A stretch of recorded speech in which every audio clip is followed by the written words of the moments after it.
The girl told her boyfriend that she was going to her friend's birthday party. But in the morning, she came back with smudged mascara, torn tights, and no underwear. Two dirty stories from people I know. After hearing them, you'll understand how low a sweet girl can fall. Story number 1. Hi, I want to tell you my story so you can help me understand where I made a mistake.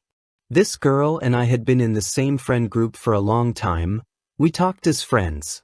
The relationship started at a party. Is a party really the right place to look for a good girl? She came up to me and admitted that she had missed me all this time. And she suggested we start a real relationship. Since I was in love with her, I agreed right away. The first 10 to 12 months were perfect. We spent a lot of time together and rarely argued. She didn't go to clubs or flirt with other guys. So a man considers that a plus. If she doesn't go after someone else's man, then great, the relationship must be nearly perfect. How little men really need. I felt needed and important. Even if I gave in and was the first to make peace after an argument, I saw it as a normal compromise. So if the situation required me to humiliate myself, then I did. Gradually, a close male friend from her university showed up. They were now also working together. They had shared lunches and messaged a lot, even at night. I told her it made me uncomfortable. I asked her to limit their communication. So the man didn't say, "Hey you, what are you even doing? Get out of here." No, he said, "Could you please tone it down a little? Maybe at least don't do it at night, or at least go to the bathroom so I don't have to see it. Just talk to him a bit less. Please." In response, I was told that I was setting boundaries, taking away her freedom, and acting like an abuser. Every time, to avoid looking controlling, I backed off, but the texting and cafe meetings continued. The climax crept up around her college graduation. Her ex-boyfriend, who had left her during her first year, was supposed to show up. She had suffered over him for a long time. So this was a completely different guy. I offered to go with her, or at least discuss the format. But I heard, "This is my celebration, I don't need you there. If you forbid me, you're not a real man." In desperation, I gave her an ultimatum. "If you go, we break up." But then I softened, because I was afraid of losing her forever. The night before graduation, in a state of intense jealousy, I crossed her boundaries. I opened her chat with a friend and saw her writing, "I need to look so good that my ex loses his mind. I'm shaking from the upcoming meeting." Well, she was probably shaking because she knew what was going to happen and what she wanted. But the fact that the man says, "I crossed her boundaries," makes it seem like even now he feels a bit ashamed, like he did something wrong, maybe even thinks about writing to apologize. Absurd. Like, "Sorry I caught you cheating, that wasn't nice of me. I shouldn't have known that." Okay, but what do you do after reading something like that? I recorded a long, emotional voice message for her. Brutal. Really brutal. I left the city for a couple of days. Extremely cruel. But we made up through messages. Now that's the right approach. Just kidding. She apologized that I forgave her, even though I knew it was a mistake. A couple of months after our breakup, she went on vacation with that same friend and coworker. For a while, she lived with him in our old apartment. Now she's talking to several guys at once. She never actually stopped talking to them. She always had several guys at once. It's been almost a year that I've maintained complete silence. I started going to the gym, cooking for myself, and studying lectures on relationship psychology. I'm trying to build healthy boundaries. Only after the breakup did I find out from mutual friends that on the night she confessed her love to me, she had just slept with one of my acquaintances. So essentially, the cheating happened right at the very beginning of the relationship. That's how she celebrated: sleep with one guy, start a relationship with another. No logic in that at all. But I found out about it after the fact, and it made the feeling of betrayal even stronger in hindsight. Right now, it's important for me to understand, why did I ignore the first red flags? Why did I set ultimatums and then back away from them myself? And how can I stop confusing boundaries with control so I don't repeat this story in the future? What would I like to tell you? In a relationship, you must always put its safety first, no matter what. You need to imagine that a relationship is a living being, and it's vulnerable. When a woman starts doing messed up things, happily texting other men with a smile, and you do nothing about it, you're literally watching that living being die. She's torturing it in front of your eyes, tearing it apart, starving it, and you never stood up for it. Your problem is that you're too dependent on a woman's praise or criticism. Deep down, you truly believe that if your girlfriend is smiling, then everything's fine and you're on the right path. But if she's yelling, offended, accusing you, then for sure, you must have done something wrong. But that's not how it works. That's a broken model. As a result, you became her therapist, not her man. She tested you and realized you're made of clay. She can basically do whatever she wants with you. And if you don't change this part of yourself, then any woman in a relationship with you will eventually figure out that with enough whining, drama, or guilt, she can break you and take you hostage emotionally. Now, if we're talking about the top 2 to 3% of women, the honorable ones who respect you on a basic level, they won't do that. They simply don't know how to act otherwise. But in every other case, authority has to be earned. You have to position yourself properly, because you will be tested for weakness. And in relationships, you're fed crap depending on how wide you open your mouth. You opened it wide, and they shoveled it in. I get it, you're a good guy and all that. But the way you behaved in that relationship wasn't kindness, it was weakness. Because kindness isn't real if it's forced. Kindness is when you have the power to act differently, but choose not. When a woman starts to act shamelessly, you can give her one warning, just one.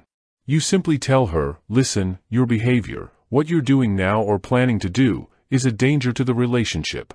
Acting like this is unsafe. Do you understand that this could end in tragedy? And if she shows concern, if she wants to talk about it and work it out, good. Then the relationship can probably continue. But if she starts yelling, getting emotional, arguing, trying to prove that you don't understand anything and that everything's actually fine, then the conversation needs to end. That's it. She's not capable of a real dialogue. She knows exactly what she's doing, she's just pretending not to. She doesn't want to understand it, and she doesn't want to admit it. If you give power in a relationship to a problematic woman, she'll simply start getting bolder. And I can see that someone or something has convinced you that being controlling is shameful and wrong. Absolutely not. That only makes sense if you're forcing a woman to send you reports every minute about where she is, if you've turned into some kind of obsessive maniac. But I've never seen guys like that in real life. What I have seen are situations on the opposite side, where the man doesn't monitor the woman's behavior at all, doesn't filter anything, just blindly hopes everything will be fine. And those stories are far more common. But no, my friend, things won't be fine just by themselves. You have to keep your finger on the pulse. No one else will do it for you. You need to notice her new hobbies, new friends, strange behavior. What is she starting to gravitate toward? Based on her interests, her friend circle, and what she's into, you can easily predict what kinds of desires might show up. A man has to be sensitive. You have to be one step ahead. Why? Because if you don't notice the problem at the very beginning, later, you won't be able to do anything about it. I can see that you're a sensitive guy, so I want to give you this piece of advice. You shouldn't be surprised by a situation where a woman is literally fighting for the right to create chaos in the relationship. Male logic is different.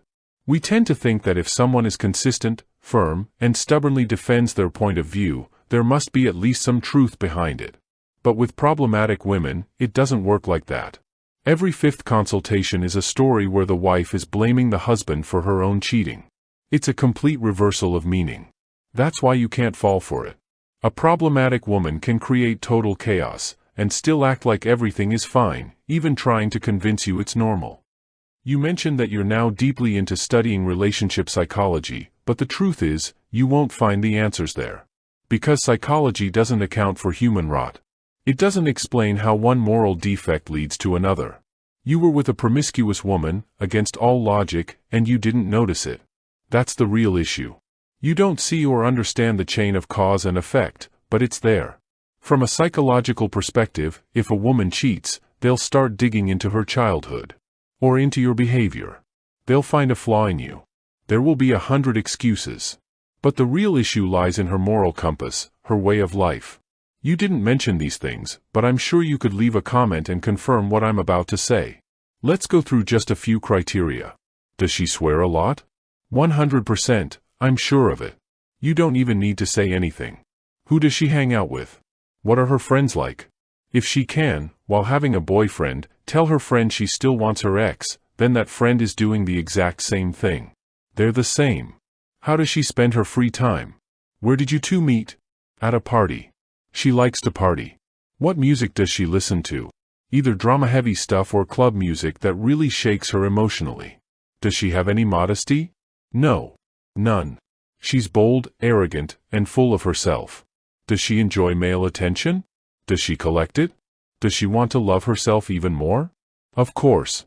She wakes up every day and finds new excuses to justify herself. What can you expect from someone like that? Disaster. Now you're asking me how to set personal boundaries? But what do personal boundaries have to do with this? You just happen to meet a woman who teleports from bed to bed. A woman who simply chases lust, and the filthier, the better. She needs to cheat. She craves the thrill, the affairs, the double life. This isn't some random slip-up. She's been heading toward this for a long time, day after day, corrupting herself a little more. And here you are, trying to build personal boundaries?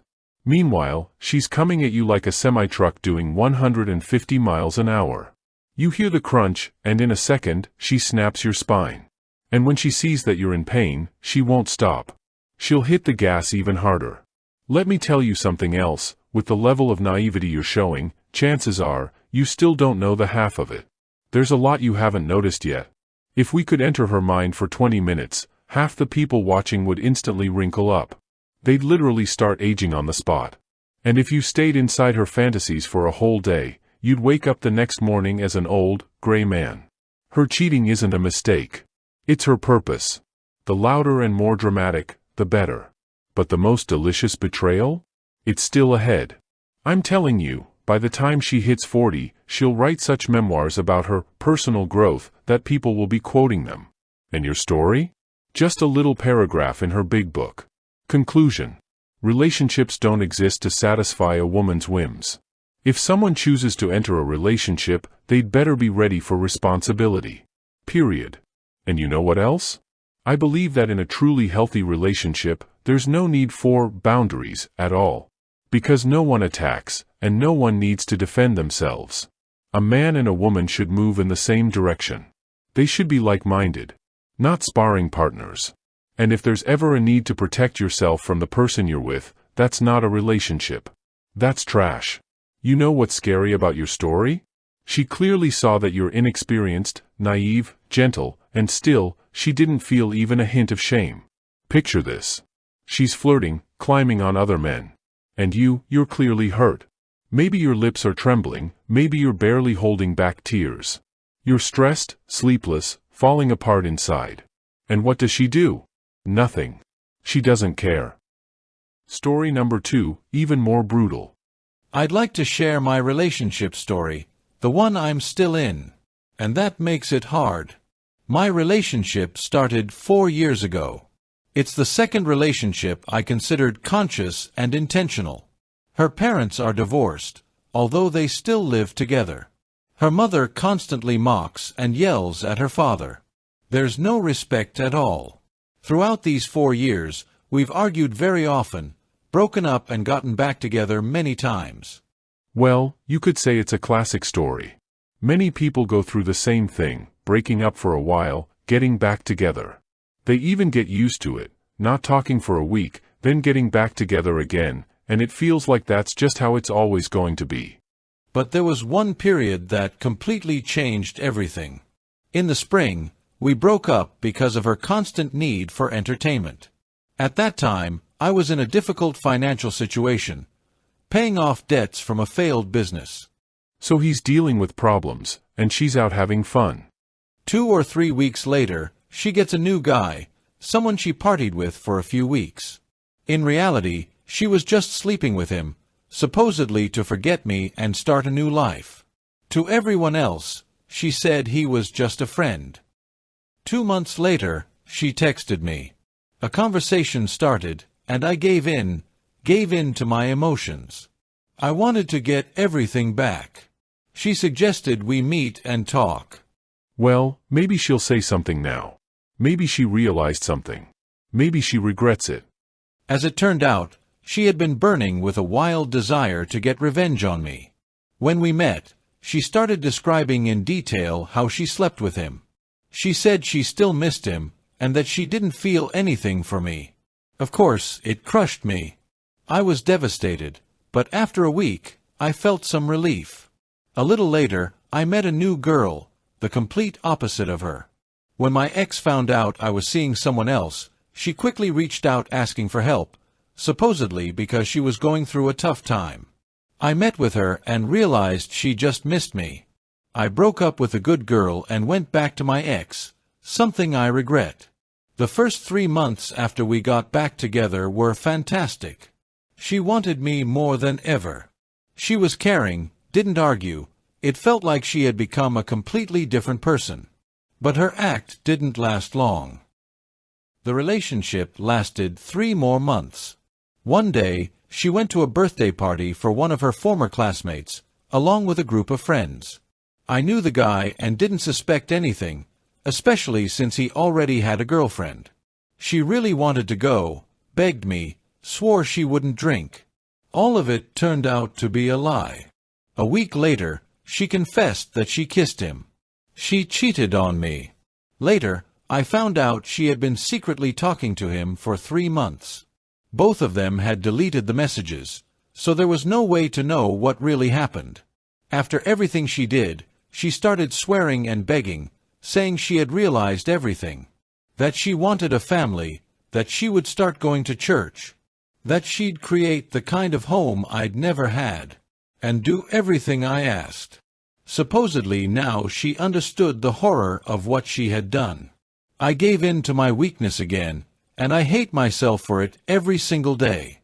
I understand that I will never be able to build a family with her. There will never be a happy relationship between us. I want to end this story, but I don't know how. There is nothing more dangerous than a promiscuous woman. Of course, I understand that most men still dream of finding that perfect combination, someone who's both wild and modest. They choose a lustful girl, try to turn her into a wife, and think that once she walks out the door, the faithfulness mode gets activated, the chastity system turns on. That after the wedding, her desire for other men goes into sleep mode.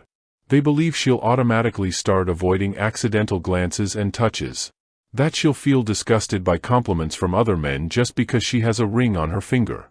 And the moment she walks through the door after work, her desire level instantly spikes. She starts whispering naughty things in your ear, acting totally uninhibited. You cough, and suddenly she's already on her knees. And most men dream of creating that kind of hybrid out of their girlfriend or wife. But in reality, what do we see? In life, there's only a very small percentage of stories where a woman cheats because of some truly complex set of circumstances. And even then, it's still no excuse. But for most women, cheating is a lifestyle. So if you learn that, somewhere in a woman's past, there was even one event that slightly resembles cheating, be ready, she will cheat on you too. Because once a woman gets a taste of it, that adrenaline, that thrill, the unpredictability, the emotionally intense moment, that's it. It's an addiction from the very first try. After that, she starts bargaining with herself. It was just once. No one will know. A kiss isn't really cheating. I have it under control. And so on. If a woman has ever cheated, that's it. It's like a former addict who can relapse at any moment, in a month, a year, 5 years. It's an obsession. A temptation that will follow her to the grave. Cheating is something that, once it happens, a woman most likely never returns to her original, normal state. And if that lustful craving has already awakened in her, it will grow inside her like mold, getting bigger and bigger. Now, if we're talking about your case, there are some interesting details here. We need to pay attention to her logic, her behavior pattern. You approached her with peace. You were open. She lured you into meeting. You let your guard down, you were vulnerable. And it's in that exact moment that she strikes, right at your weakest spot. It was a direct shot, designed to make you visualize what happened between her and the other man.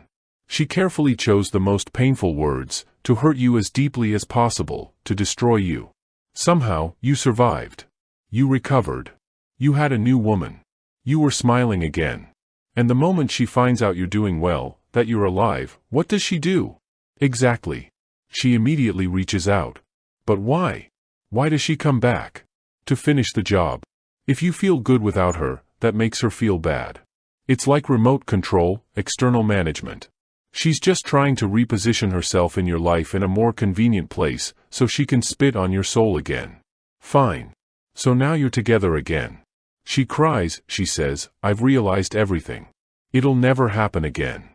A few months go by, and suddenly your beloved tells you, I cheated on you again. And here's the very first question every viewer should have in their head. Why is she even telling you this? Think about that. Why?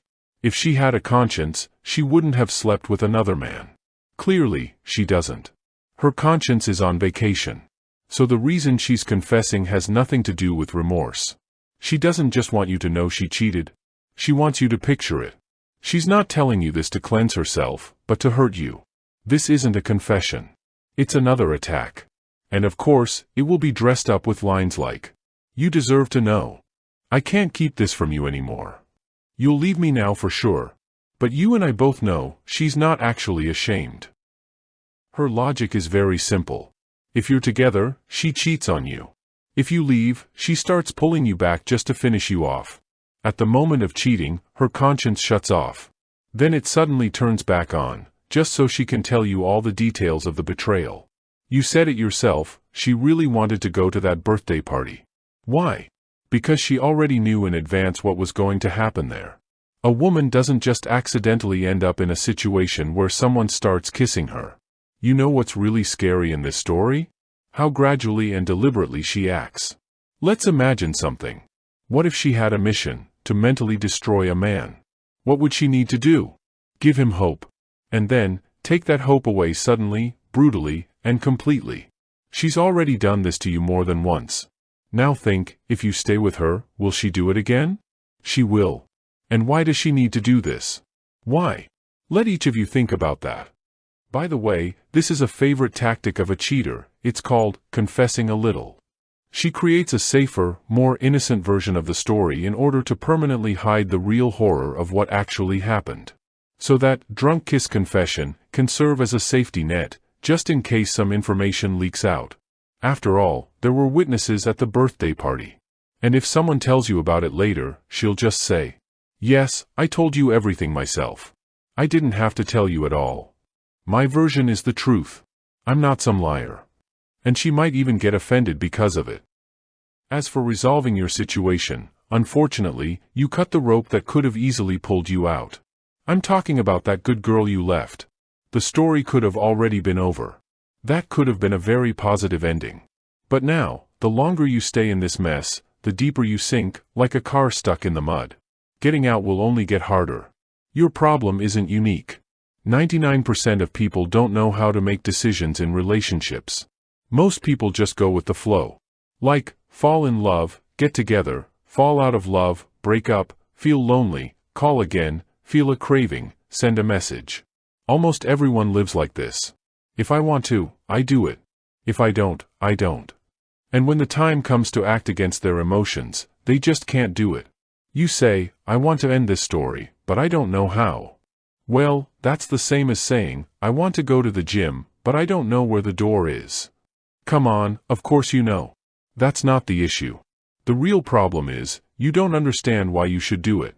There's no clear, positive picture in your head of what good awaits you afterward. Subscribe to the channel, and I'll be waiting for your stories in the comments.